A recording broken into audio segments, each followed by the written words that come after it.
Hello my dear students, कैसे हैं आप सब। Hello friends, we are live now. आज हम लोग यहाँ पे जो आए हैं वो पेपर डिस्कस करना है हम लोगों को 10th क्लास 10 सीबीएसई का जो स्टैंडर्ड वाला पेपर जो सीबीएसई ने रिलीज किया है, और जो कि नाम जिसका स्टैंडर्ड है और साथ में वो स्टैंडर्ड तो है ही, ठीक है। तो उसका हम लोग सेक्शन सी यहाँ पे आज डिस्कस करेंगे, जिसमें हमारे 6 क्वेश्चंस होते हैं। 6 क्वेश्चंस आर देयर जो कैरी करते हैं 3 मार्क्स ईच। हर क्वेश्चन 3 मार्क्स कैरी करेगा। मैं आपको इसके साथ में इसकी आंसर शीट भी लाया हूँ। आंसर शीट कह सकते हैं उसको, मार्किंग स्कीम कह सकते हैं, जो कि बोर्ड रिलीज कर दी है, ताकि बच्चों को पता चल जाए कि जब वो करके आएंगे तो जो वही मेरा पुराना वाला मंथ, वे ऑफ प्रेजेंटेशन और वे ऑफ एक्सप्लेनेशन, किस तरह से आप चीजों को प्रेजेंट कर रहे हैं और किस तरह से आप लोग चीजों को एक्सप्लेन कर रहे हैं, ठीक है। तो वो भी मैं आपको इन क्वेश्चंस के साथ में दिखाता चलूंगा। फॉर एग्जांपल कितने मार्क्स किस स्टेप पे हमको मिलने वाले हैं, ठीक है। चलो फिर पहला क्वेश्चन ना देर करते हुए हम लोग स्टार्ट करते हैं।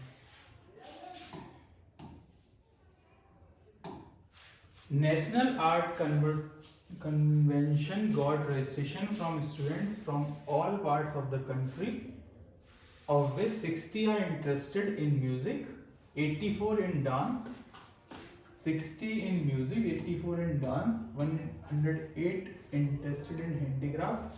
For optimum cultural exchange, organizers wish to keep them in minimum number of groups such that each group consists of student interested in the same art form and the number of students in each group is the same. Her group में same बच्चा मिले और सब एक ही group के हों। Like जैसे एक रूम में हम रखे सारे म्यूजिक वाले ही हों, एक रूम में हम रखे सारे डांस वाले ही हों, एक रूम में हम रखे सारे हैंडीक्राफ्ट वाले हों।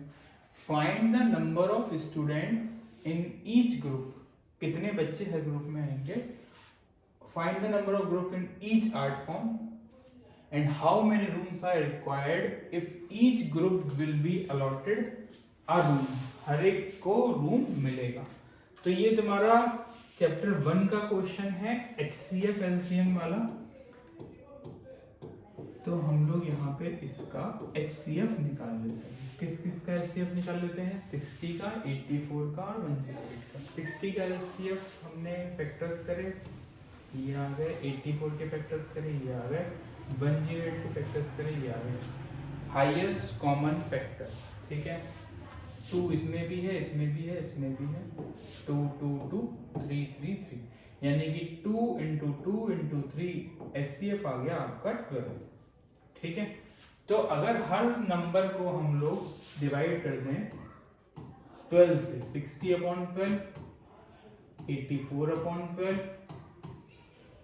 एंड 108/12, तो हमें टोटल नंबर ऑफ रूम्स मिल जाएंगे। 12 5 से 60। इस तरीके से क्वेश्चन को देख लेते हैं कैसे करना होगा। Number of students in each group subject to the given condition. HCF हमने निकाल लिया तीनों का, उसके हमें आधे मार्क्स मिलेंगे लिखने के, फिर आधे मार्क्स मिलेंगे। HCF निकालने के रफ में आपको शो करना पड़ेगा। अगेन मैं फिर बता रहा हूँ, जो कॉपी आपको मिलेगी कुछ इस तरीके से होगी। तो हो सकता है यहाँ लाइन खींची हो, ना खींची हो तो आप खींच लें। यहाँ एक लाइन खींच लें, उसके ऊपर लिख दें रफ वर्क, ठीक। सेक्शन सी कर रहे हैं, यहाँ लिख दें आप लोग section C. Question number first कर रहे हैं, 26 कर रहे हैं, और यहाँ पे लिख के उसको करना शुरू करते हैं। HCF यहाँ पे आप निकाल लें फैक्टर्स, ठीक है। HCF आपका आ गया 12। Number of groups in music आपके आ गए 60/12 5, डांस में 84/12 7, हैंडीक्राफ्ट में 9। तो टोटल नंबर ऑफ रूम्स जो चाहिए होंगे वो हमें चाहिए होंगे 21। क्वेश्चन क्लियर हो गया। आधा आधा, एक और एक और एक, 3 नंबर आपको इस तरीके से मिल जाएंगे, तीनों के आधे आधे प्लस इसका एक। स्क्रीनशॉट ले लें। हम लोग नेक्स्ट क्वेश्चन पे चलते हैं। नेक्स्ट क्वेश्चन बहुत प्यारा सा, सुंदर सा, छोटा सा है, सुशील भी कह सकते हैं। Alpha and beta are zeroes of the quadratic polynomial this, जिसमें ये तुम्हारा a होता है, ये तुम्हारा b होता है, ये तुम्हारा c होता है। Find the value of alpha and beta. Alpha and beta में आपको तुरंत याद आना चाहिए, सम का फॉर्मूला होता था -d/n। और प्रोडक्ट का फॉर्मूला होता था आपका C अपॉन ए। सम को हम डिनोट करते थे अल्फा प्लस बीटा से और प्रोडक्ट को हम लोग डिनोट करते थे अल्फा इंटू बीटा से। अगर हम यहाँ सम की बात करें तो सम की वैल्यू बच्चों आ जाएगी माइनस बी अपॉन ए, यानी कि माइनस का 5 अपॉन ए का मतलब 5, दैट इज माइनस का 1। ठीक है। और अगर हम प्रोडक्ट की बात करें तो हमें प्रोडक्ट की वैल्यू मिल जाएगी बच्चों यहाँ पे अल्फा इंटू बीटा, ठीक है, C अपॉन ए, यानी कि 1 upon 5। This is our first equation, this is our second equation. इसमें बच्चों एक ट्रिक लगेगी। एक्चुअली हमें alpha square plus beta square की वैल्यू निकालनी है। तो हमने बचपन में एक फॉर्मूला पढ़ा था a प्लस बी का whole square, a square plus B square plus 2ab, जिसमें से हमें आपको यहाँ पे वैल्यूज जो पता है वो पता है अल्फा प्लस बीटा की, अल्फा बीटा ही कर सकते हैं, ये और बी को, this is alpha and this is beta. ठीक है, अल्फा बीटा आप इनको कह सकते हैं क्योंकि ये ए और बी जो है वो आपके अल्फा ही और बीटा ही है। यहाँ से अगर हम वैल्यू निकालना चाहें, हमें वैल्यू निकालनी है इसकी, दैट इज दिस वन, इसको अलग कर लेते हैं, अल्फा स्क्वायर लिख लेते हैं प्लस बीटा स्क्वायर लिख लेते हैं, इज इक्वल्स टू हो जाएगा अल्फा प्लस बीटा का whole square minus 2 of alpha beta. Alpha plus beta की हमने सम की वैल्यू निकाली है minus B upon A, minus 1 का स्क्वायर 1, और alpha upon beta, alpha into beta product की वैल्यू निकाली है 1 अपॉन 5। तो ये हो जाएगा 1 माइनस 2 अपॉन 5, 5 में जब 5 में से 2 गया 3/5 इज द फर्स्ट का आपका आंसर आ जाएगा। ठीक है, तो कुछ इस तरीके से इसको प्रेजेंट करना होगा। हमने निकाल लिया है वैल्यू अल्फा प्लस बीटा की minus B upon A, minus 1 आ गई हमारी, C अपॉन ए 1 अपॉन 5 आ गई। वही फॉर्मूला हमने अप्लाई करा है, यूजिंग फॉर्मूला आपने लिखना पड़ेगा कि आप कौन सा फॉर्मूला आप इसमें अप्लाई कर रहे हैं। उसके बाद आपने 3/5 इसकी वैल्यू आ गई। दूसरा जो क्वेश्चन है वो और इजी है, 1 अपॉन अल्फा, अल्फा इनवर्स है ना, तो 1 अपॉन अल्फा कर लेते हैं, और बीटा इनवर्स है तो आपका 1 अपॉन बीटा कर लेते हैं। जब हम बच्चों इसका एलसीएम लेंगे तो आ जाएगा अल्फा इंटू बीटा, अल्फा से अल्फा कैंसिल होगा, बीटा प्लस बीटा से बीटा कैंसिल होगा, अल्फा, यानी कि ऊपर सम की वैल्यू डाल दो, नीचे प्रोडक्ट की वैल्यू डाल दो। सम की जो वैल्यू है वो है -1 और प्रोडक्ट की जो वैल्यू है 1 अपॉन 5, तो इसका आंसर आ जाएगा -5। देख लेते हैं प्रेजेंटेशन का तरीका, -1 अपॉन 5 ऊपर चला गया। ठीक है, तो मैंने ये यहाँ पे करके दिखाया है। आप इसमें कुछ काम रफ में कर सकते हैं, कुछ काम फेयर में कर सकते हैं। बहुत ही इजी क्वेश्चन है, इसका आप लोग क्वेश्चन का भी स्क्रीनशॉट ले लें और आप इसके आंसर का भी स्क्रीनशॉट ले सकते हैं। मार्क्स का प्रेजेंटेशन आपको दिख ही गया होगा किस तरीके से मिलने वाला है। आधा मार्क्स आपको यहाँ मिलेगा,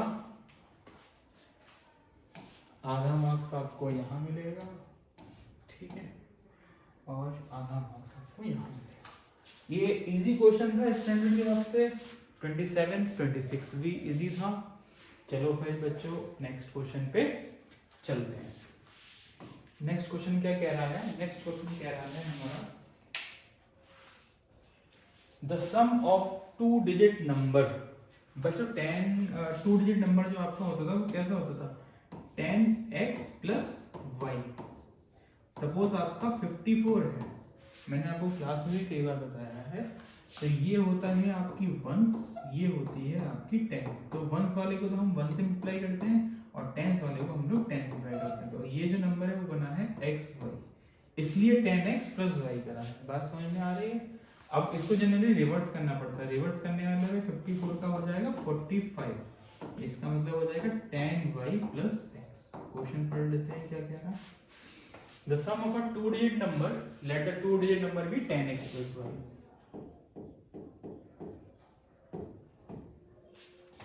And the number obtained by reversing the digits.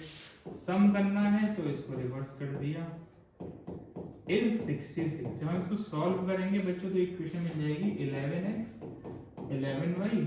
Question ये वाला ना प्री डिफाइंड है। प्री डिफाइंड का मतलब ये रखा हुआ है, बेसिक में भी आ सकता है, स्टैंडर्ड में भी आ सकता है, तो आप इसे घोल के पी लें, ठीक। 66 डिवाइड कर देंगे हम लोग 11 से, कई बच्चे पूछते हैं जब क्यों करा, तभी शॉर्ट हो जाए। x plus Y is equals to 1, this is our first equation. 1 नहीं, 11 6 और 66, ठीक है। This is our first equation. If the digits of the number are differ by 2, यानी कि जो डिजिट्स हैं वो 2 से डिफर कर रही हैं, या तो 1 से कर रही हैं। नंबर ले लो 3 5 35, 2 से डिफर कर रही है ना, तो यानी कि डिफरेंस दोनों नंबर का हो गया x minus Y is equals to 2 या y minus x is equals to 2। जिसके दिमाग में जो आ जाए, दोनों ही बातें सही हैं, ऐसा नहीं है वो गलत ये सही। तो आओ इसका प्रेजेंटेशन देख लेते हैं। लेट द टेंस डिजिट पे हमने x ले लिया, यूनिट पे हमने y ले लिया, और ये नंबर हमारा 10x प्लस वाई। ये तो रट लो कि 10x प्लस वाई हमारा 2 डिजिट नंबर होता है। 3 डिजिट नंबर तुम्हारा नहीं है, अगर होता तो कुछ इस तरीके का होता, 100x 10y plus z, this will be x y z, क्योंकि 1's place 10's place 100 place. Concept clear करते चलो, रटना नहीं है मैथ्स में, ठीक। When digits are reverse, x पहले आ जाएगा, y बाद में आ जाएगा, 10y प्लस x आ गया। कंडीशन कह रही थी कि सम करना था, सम कर लिया, ठीक है, डिवाइड कर दिया। हमें डिफर बाय 2 कह रहा है, तो देखो मैंने कहा था मैं झूठ नहीं बोल रहा था, क्योंकि मैं झूठ नहीं बोलता हूँ। x minus Y equals to 2 या y minus x equals to 2। Solve कर लिया हमने दोनों को, तो हमें x की वैल्यू या तो 42 मिल सकती है, या हमें x की वैल्यू 24 मिल सकती है। आंसर चाहे 24 हो या 42 हो, आप दोनों को लिखेंगे किस पे, आंसर शीट पे। Thus there are 2 such numbers। Question छोटा सा है, कॉन्सेप्ट मोटा सा है। कॉन्सेप्ट हमेशा मोटा ही होता है, क्वेश्चन हमेशा छोटा ही होता है, ठीक है। कॉन्सेप्ट क्लियर है, कॉन्सेप्ट बड़ा होता तो छोटे मोटे क्वेश्चन हो जाते हैं, ठीक है। इसका स्क्रीनशॉट आप लोग ले लीजिए। कोई आपको क्वेश्चन समझ में नहीं आता तो आप लोग मुझे डीएम कर सकते हैं, व्हाट्सएप पे, इंस्टाग्राम पे, फेसबुक पे, ट्विटर पे, मैं हर जगह हूँ, ठीक है। ओके, तो इसको कर लो फटाक से, स्क्रीनशॉट ले लो इसका, फिर इसका नेक्स्ट क्वेश्चन पे चलते हैं। बहुत ही सुंदर सा क्वेश्चन है, इसको सिंपली कुछ नहीं करना है, इसको ले लो 1/√x is equals to capital A, 1/√y is equals to capital का B। हमें x और y निकालना था, तो ये हो गया equation 2a plus 3b is equals to 2, और 4a minus 9b is equals to minus की 1। करने के बाद a और b की आप लोग वैल्यूज निकाल लीजिए। a की वैल्यू जो भी है वो यहाँ पुट कर दीजिए, b की वैल्यू जो भी है वो यहाँ पुट कर दीजिए, और उसके बाद x एंड y जाएगा। आओ इस क्वेश्चन को देखते हैं। लेट वेट लिखना पड़ेगा, way of presentation, way of explanation, that is necessary. रोटी खाने से ज्यादा प्रेजेंटेशन नेसेसरी है बच्चों, ठीक है, क्योंकि सब्जेक्टिव एग्जाम है, ऑब्जेक्टिव नहीं है। जब आप जेई का पेपर अटेम्प्ट करेंगे, नीट का पेपर अटेम्प्ट करेंगे, भाड़ में गया कौन, प्रेजेंटेशन और एक्सप्लेनेशन, आपको टिक करना है, मार्क्स मिल जाएंगे। देखो इन्होंने m और n लिया, मैंने a और b ले लिया, इक्वेशन हमारी इजी हो गई। इन्होंने m की वैल्यू है, n की वैल्यू निकाल ली है, चलो इनकी कॉपी कर लेते हैं। m की वैल्यू ये आई है 1/3, a की वैल्यू आई है 1/3, और दूसरी वैल्यू 1/2। आओ 1/2 और 1/3 को पुट कर देते हैं। दिस इज 1/2 सपोज कर लेते हैं, दिस इज 1/3, हालांकि मैंने उल्टा लिख दिया, कोई बात। स्क्वायरिंग बोथ साइड करेंगे तो क्या हो जाएगा, 1/4 is equals to 1/x, multiply करते हैं x की वैल्यू 4 आ गई। सेकंड वाले क्वेश्चन में स्क्वायरिंग करते हैं 1/9, 1/y, स्क्वायरिंग क्रॉस मल्टीप्लाई करते हुए वैल्यूज आ गई 4 और 9। The answer is 4 and 9। बच्चों समझ में आ गया होगा, इजी क्वेश्चन था। ध्यान क्या रखना था कि हमें जो रूट में दे रखा था, ठीक है, उसको हमने कन्वर्ट कर लिया, रूट को हमने कन्वर्ट कर लिया, रूट को हमने कन्वर्ट कर लिया, ठीक है, जैसे ही हमने सिंपल सा वेरिएबल लिया, सिंपल सी इक्वेशन में भी सिंपल सा आंसर आ गया, सिंपल से आंसर को इसमें घुसेड़ दिया एक्स और वाई की वैल्यू मिल गई। स्टैंडर्ड का क्वेश्चन है बट कोई खास नहीं है, बट नॉर्मल है क्वेश्चन। तो इसका आप लोग स्क्रीनशॉट ले लें, आधा आधा आधा आधा एक नंबर फाइनल आंसर आने पे आपको प्राप्त हो जाएगा, मिल जाएगा, कहने का तात्पर्य। चलो फिर बच्चों नेक्स्ट क्वेश्चन पे चलते हैं। बहुत अच्छा क्वेश्चन हमारे पास आया है सर्कल्स का, जिससे बच्चे डरते हैं, डरावना क्वेश्चन ये कह सकते हैं। PA and PB are tangent drawn to a circle। PA और PB तुरंत टेंजेंट दिमाग में आ जाए, दोनों इक्वल होंगे। सर्किल को जो टेंजेंट्स बनती है ना बाहर से, वो दोनों सेम होती हैं, फिर लेंथ सेम होती है। From external point called AB makes an angle 30 degree. AB जो है 30 डिग्री बनाइए विद द रेडियस। रेडियस ये OA और OB क्या है, रेडियस है। 30 डिग्री बनानी है at the point of contact if the length of chord is 6, find the length of tangent PA। ये हमें निकालना और हमें इसकी रेडियस निकालनी है। जैसे ही हमारा ये आएगा तो जो ये टेंजेंट बनती हैं वो 90 डिग्री की होती हैं बच्चों, यानी कि ये पूरा एंगल 90 का होगा और इसमें से 30 जाएगा तो ये बचा हुआ एंगल 60 का हो जाएगा।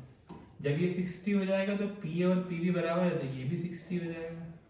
जब ये 60 हो जाएगा तो इस ट्राइंगल में ये भी 60 हो जाएगा। जब ये 60 तीनों हो गए तो ये ट्राइंगल बन गया, इसका नाम होता है इक्विलैटरल ट्राइंगल, जिसके सारे एंगल्स 60 के होते हैं और सारी जो साइड्स होती हैं वो इक्वल होती हैं। तो अगर हमें AB 6 दे रखी है तो हमको ये भी 6 मिल जाएगी। तो पहला आंसर हमारा ओरली आ गया है। दूसरा आंसर हमसे पूछ रहा है कि लेंथ ऑफ रेडियस। ये अच्छा क्वेश्चन है, इसमें हमारा जो है बच्चों को इजीली आएगा नहीं है, तो इसमें हमारी ट्रिग्नोमेट्री एक्चुअली में इस्तेमाल हो रही है। कैसे इस्तेमाल हो रही है देखो,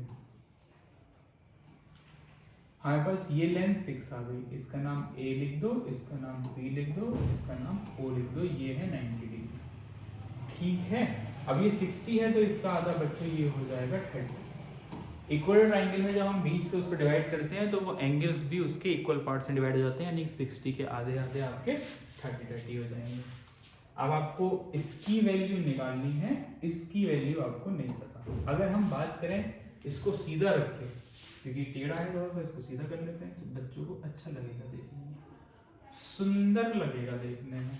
इसको A बना लेते हैं, इसको 90 डिग्री बना लेते हैं। P हम नीचे ले लेते हैं क्योंकि हमें P नीचे दे रखा है 30 डिग्री, और AP की वैल्यू हमें दे रखी है 6। अगर हम ये हमारा थीटा है तो ये हमारा बच्चों बेस हो जाएगा, ये परपेंडिकुलर हो जाएगा और ये हाइपोटेन्यूज हो जाएगा। अब हमें निकालनी है तुम्हारी OE की value. OA was the radius. तुम देख रहे हो इस फिगर से पहले इसको ड्रॉ करा, इस फिगर से फिर इसको ड्रॉ करा। जरूरी नहीं है, जो प्रैक्टिस हो जाएगी आपकी तो आप डायरेक्टली उसी में कर लेंगे, आपको इन दोनों की नीड नहीं है, अभी हमारी प्रैक्टिस नहीं हुई है। अब हमारी क्वांटिटी होती है जिसमें अगर हमें बेस गिवन है PBP HHB, बेस गिवन है, परपेंडिकुलर निकालना, तो ये वाली क्वांटिटी है, इसमें बेस गिवन है, परपेंडिकुलर निकालना है, तो हम tan डाल देते हैं। tan 30 degree is equals to होता है हमारा P/B। tan 30 की जो वैल्यू होती है शायद 1/√3 होती है, 1/√3 होती है। P हमें दे रखा है बच्चों आपका 6 और बेस हमें निकालना था, उल्टा लिख दिया मैंने। परपेंडिकुलर हमें दे रखा था, P की वैल्यू हमें निकालनी थी, that is OA was the radius, और हमें बेस की वैल्यू गिवन थी, दैट इज 6। हम क्रॉस मल्टीप्लाई करेंगे और here we get our answer. ठीक है, 6/√3 इसको कर लेंगे हम लोग रैशनलाइज। ठीक है, क्वेश्चन को देख लेते हैं।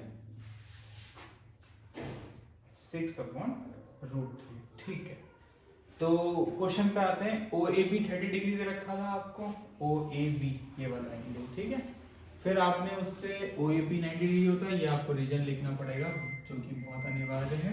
उसके बाद आपका 60 आ गया, ये वाली चीज। जब ये 60 आ गई आपकी तो ये दोनों टेंजेंट बराबर हैं, तो आपको ये 60 आ गई। मैं फिर रिपीट कर रहा हूँ, 2 60 हो गए हैं हमारे। ठीक है, तो angles opposite equal sides are equal. जब 2 60 है तो तीसरा एंगल भी 60 आ जाएगा, तीसरा एंगल 60 आती है, तीनों साइड्स बराबर हो जाती हैं, तीनों साइड बराबर होते ही हमारे पास पी की वैल्यू आ जाती है। फिर हमने वही राइट ट्राइंगल जो इन्होंने बना के नहीं दिखाया, मैंने दिखाया था बना के, tan 30 लगा दिया है 6/√3। 6/√3 को बच्चों ने कुछ नहीं करा है, हमने √3 से ऊपर नीचे लेस कर दिया। √3 3 2 जा 6 होता है, तो इसका आंसर 2√3 आ चुका। ये क्वेश्चन कह सकते हैं बच्चों स्टैंडर्ड का था, तो थोड़ी सी डरने वाली बात है जिन बच्चों ने स्टैंडर्ड ले रखी है, ज्यादा डरने की बात भी नहीं है बट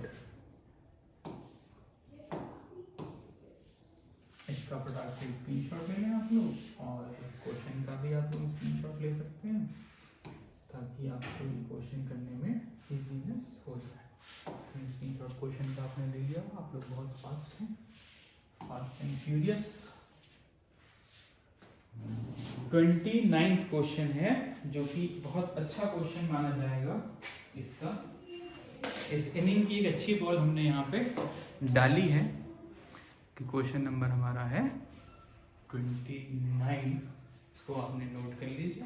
अगले क्वेश्चन पे बच्चों हम लोग बढ़ते हैं। अगला क्वेश्चन है 2 टेंजेंट्स TP एंड TQ। दो टेंजेंट है हमारी, TP है एंड TQ है, यानी कि P और Q यहाँ रहा होगा, P यहाँ रहा होगा, दोनों की वैल्यू इक्वल होती है। R डॉट दो देखें सेंटर हो from angle PTQ। NCERT question दे दिया, PTQ की value twice of OPQ। O हमारा ये होगा, OPQ, इसको ज्वाइन करना पड़ेगा, ठीक है। बहुत ही अच्छा क्वेश्चन है, बट ये एनसीईआरटी क्वेश्चन है, ये बच्चे खुश हो जाए स्टैंडर्ड वाले इसको देख के। देखिए इसको ऐसे करना होगा, हमारे को फिगर बना ली हमारी, TPQ हमारा जो है वो थीटा है, जो ये एंगल है आपका बच्चों ये है theta.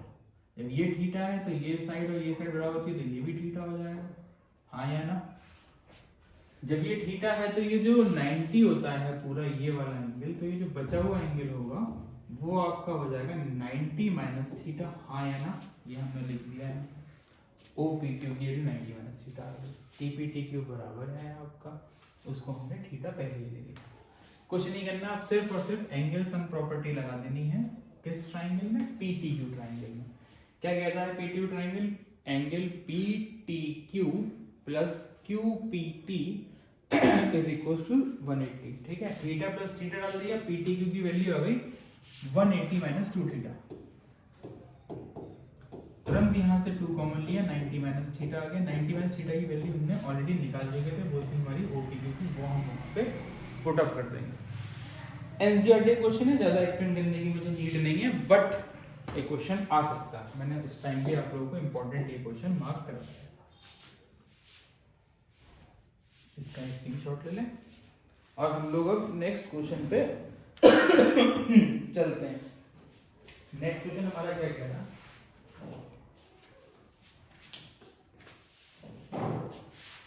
Very good, again good ball, good question कह सकते हैं। ट्रिकी क्वेश्चन है ये। हमें यहाँ ये दे रखा है, मिट नहीं गया थोड़ा नहीं, और हमें उससे ये प्रूफ करना है। जिसने क्वेश्चन एक बार पहले नहीं करा होगा उससे ही क्वेश्चन घंटा सॉल्व नहीं आएगा। इसमें वही ट्रिक लगेगी, हम इस पूरे को cos स्क्वायर थीटा से डिवाइड करेंगे। 1 अपॉन cos स्क्वायर थीटा होता है sec square theta, sin upon cos होता है tan स्क्वायर थीटा,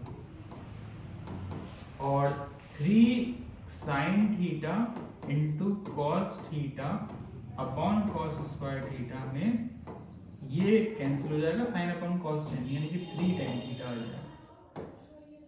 कुछ क्वेश्चन को अगर तुम लोग ध्यान से देखोगे, 1 upon cos square theta sec square theta हो जाएगा।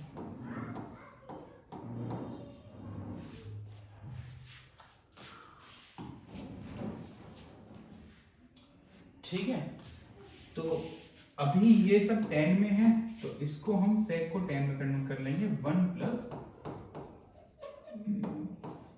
tan square theta. ठीक है, क्वेश्चन देख लेते हैं इसको। आपने इसको डिवाइड कर लिया, 1 upon cos square theta, sin upon cos tan square theta, cos cos cancel हो गया, sin अपॉन cos tan आ गया।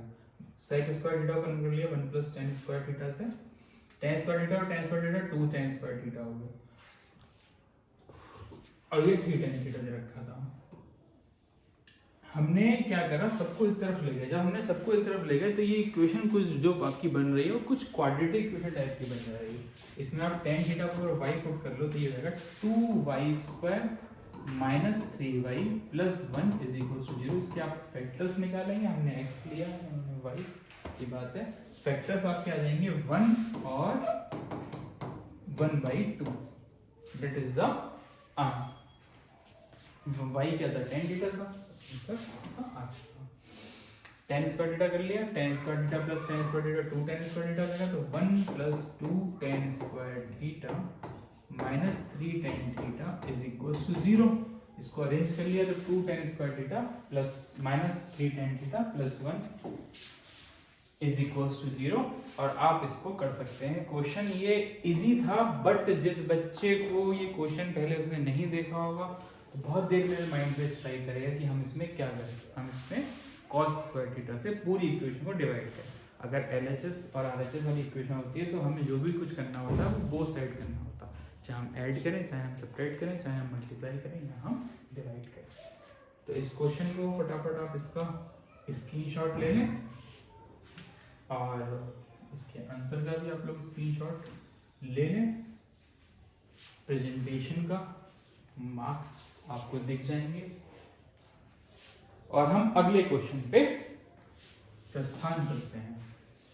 Last question of the session है ये, स्टैटिक्स का क्वेश्चन है, बहुत ही अच्छा क्वेश्चन है। पढ़ते हैं। The length of 40 leaves of a plant are measured correctly millimetres में है। डाटा ऑब्टेन्ड ये किया है।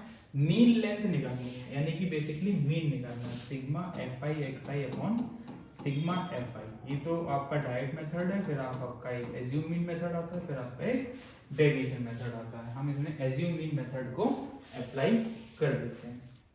अप्लाई करने के पश्चात क्वेश्चन को समझेंगे पहले हम लोग, फिर हम इसको नोट डाउन करेंगे। ये हमारे को गिवन था लेंथ। अब इसमें एक चीज देखो, ये 126 है, ये 127 है। डाटा डिसकंटिन्यूअस है तो हमें डेटा को कॉन्टिन्यूअस में करना पड़ेगा। कॉन्टिन्यूअस करने के लिए याद होगा 127 माइनस 126 1/2 आ जाएगा। उसको इसमें माइनस करते हैं और इसमें प्लस करते हैं, यानी कि 118 में से आधा माइनस करेंगे तो 117.5 आ जाएगा, और 126 में ऐड करेंगे तो 126.5 आ जाएगा। इसमें सब्ट्रैक्ट करेंगे 126.5 आ जाएगा, इसमें ऐड करेंगे 135.5 आपका आ जाएगा। ये आपकी CI बन गई, ठीक है। मिड वैल्यू निकालने का मैंने मेथड बताया था, upper limit plus lower limit upon 2 कर देंगे, इन दोनों को ऐड करेंगे, डिवाइड बाई 2 कर देंगे। 117 126 को ऐड करें, डिवाइड बाई 2 का तो हमें ये मिल जाएगी। अब ये बड़ी अच्छी टेबल है, 3 ऊपर है 3 नीचे है, तो इसकी मिड वैल्यू हमारी ये वाली आ जाएगी। D फॉर डेविएशन, डेविएशन निकाल लेते हैं इस वाली क्वांटिटी से। 149 122 को 122 को 149 से सब्ट्रैक्ट करेंगे, नेगेटिव मिलेगा, इससे शुरू करेंगे नेगेटिव मिलेगा, नेगेटिव मिलेगा, बाकी आपके पॉजिटिव मिल जाएंगे। फिर आप फ्रीक्वेंसी की और F और D की कर लेंगे मल्टीप्लिकेशन, आपको ये टर्म मिल जाएगा। इसका आप लोग कर लेंगे सम, दैट इज 149 आएगा। अंतर्यामी नहीं, मैंने यहां से देखा, ठीक है। सॉरी ये जो है आएगा आपका माइनस का, क्योंकि कुछ प्लस की क्वांटिटी है। A वाज द जो मीन मिड वैल्यू हमने एज्यूम करी थी वो 149 हमने यहाँ पुट कर दी। FD की वैल्यू जो हमने निकाली -8 वो यहाँ पुट कर दी। फ्रीक्वेंसी का जो सम है वो आएगा आपका 40, ठीक है, वो हमने पुट कर दिया और हमने सॉल्व कर दिया, तो हमारे पास मीन आ गया। स्टैंडर्ड क्वेश्चन ही नहीं है ऐसा, इसमें कुछ स्टैंडर्ड का नहीं है, ठीक है। तो ये इसमें क्वेश्चन जो था मुझे एक अच्छा जो लगा, सर्किल का अच्छा लगा ये क्वेश्चन, ठीक है। एक सर्किल का क्वेश्चन अच्छा लगा, बाकी कह सकते हैं पहले से आप लोग इसका स्क्रीनशॉट ले लेते बच्चों, वरना मैं क्लास को बाइंड अप करूँगा तो फिर प्रॉब्लम होगी। तो ये क्वेश्चन था 31st, आई थिंक स्क्रीनशॉट आपने ले लिया होगा। ये इसका आंसर का स्क्रीनशॉट आप लोग ले लीजिए। ये क्वेश्चन तो नॉर्मल था, मतलब स्टैंडर्ड, हाँ इसको कह सकते हैं स्टैंडर्ड क्वेश्चन था, क्योंकि हमने इसमें कॉस थीटा से डिवाइड करने वाली टर्म हमें ध्यान रखनी पड़ेगी। ठीक है, एक ये क्वेश्चन अच्छा था। ये क्वेश्चन तो सर्किल के दोनों ही क्वेश्चन अच्छे थे, और वाला चाहे आप ये करो चाहे आप ये करो, बस ये इसे प्लस पॉइंट मिल गया आपको, ये एनसीईआरटी क्वेश्चन मिल गया। ठीक है, सर्किल का क्वेश्चन अच्छा था। ये तो बहुत ही इजी था, बिल्कुल लड्डू क्वेश्चन था जैसे कहते हैं। ठीक है, पुट करके वैल्यू आने वाला ये क्वेश्चन लड्डू है, मैंने कहा था ये क्वेश्चन आना ही आना है, रट के जाएं आप लोग या समझ के जाएं आप लोग कि 2 डिजिट नंबर आपका कैसा होता है, नेक्स्ट प्लस वाई होता है। फिर आपका ये क्वेश्चन था, ये भी लड्डू क्वेश्चन था। ठीक है, इसमें बस एक ही बच्चे जो फॉर्मूला मिस करते हैं, बच्चों से निकलता ही नहीं, क्योंकि ये फॉर्मूला मिस हो जाता है बच्चों से। ठीक है, अच्छा, और ये क्वेश्चन तो था ही। ठीक है, फिर बच्चों आज की क्लास को यहीं पे बाइंड अप करते हैं। नेक्स्ट वाली क्लास में हम लोग डिस्कस करेंगे इसका बी सेक्शन और D section. Okay, thank you so much guys.